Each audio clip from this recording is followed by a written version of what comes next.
પરમ પવિત્ર ધર્મ છે। રાજનીતિ પ્રમાણે જો કરવામાં આવશે તો આ સમાજમાં સારું ચિત્ર દેખાશે ને સુવર્ણ ભારતનું નિર્માણ તો થશે।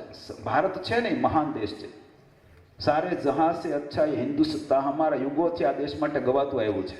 चंदन है जिस देश की मिट्टी तपोभूमि हर गांव, यहाँ की हर एक बालिका देवी की प्रतिमा और बच्चे बच्चा राम, ये हमारा देश का गौरव है। એટલા માટે અમને કાયમીને માટે આ દેશની ચિંતા રહી છે।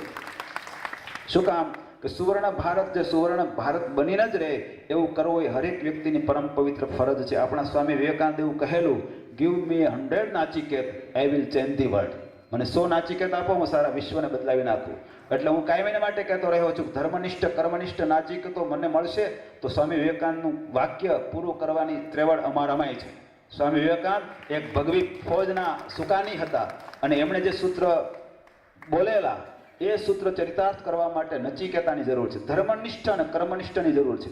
પાટીદાર સમાજ હોય કે કોઈ બી સમાજ હોય, સમાજના ભાગલા પાડવા માટે, જ્ઞાતિવાદ ઊભો કરવા માટે અમને ભગવાને સાધુ દીક્ષા નથી આપી। અમારે તો સારા સમાજમાં શાંતિ સ્થપાય, લોકોને ન્યાય મળે એટલા માટે સાધુ થયા છીએ। તો ભગવાનની આજ્ઞા અનુસાર આ દેશનું શાસન થાય, ન્યાય બંધારણ ભગવાનની આજ્ઞા અનુસાર બંધાય તો જ સારા ભારતનું નિર્માણ થાય, તો જ પ્રજા સુખી થાય। સુખી જ કરવી હોય રાજાએ તો શાસ્ત્રોના મત અનુસાર, શાસ્ત્રોની રીતિ અનુસાર ન્યાયનું ધોરણ અપનાવવું પડે। ભગવાન સ્વામિનારાયણ શિક્ષાપત્રીમાં લખ્યું છે, હું કાયમીને માટે આ હાર્દિક આંદોલન ઉપાડ્યા પછી કાયમીને માટે કહેતો રહ્યો છું કે સ્વામિનારાયણ ભગવાને શિક્ષાપત્રીમાં 200 વર્ષ પહેલા લખી નાખ્યું છે, જે વ્યક્તિ જેને માટે યોગ્ય હોય એ વ્યક્તિને એ કાર્યને માટે જ પ્રેરવી। 45% વાળો ડોક્ટર થવાને યોગ્ય છે, પછી એ ગમે તે જ્ઞાતિનો હોય, 45% વાળો ડોક્ટર થવાને માટે યોગ્ય નથી, છતાંય ગવર્મેન્ટ એને ડોક્ટર થવાને માટે પ્રેરણા કરે છે તો સુવર્ણ ભારતનું નિર્માણ ન થાય।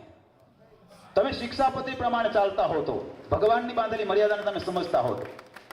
બીજું, ગરીબી કોઈ દિવસ જ્ઞાતિથી પ્રમાણ ન થાય।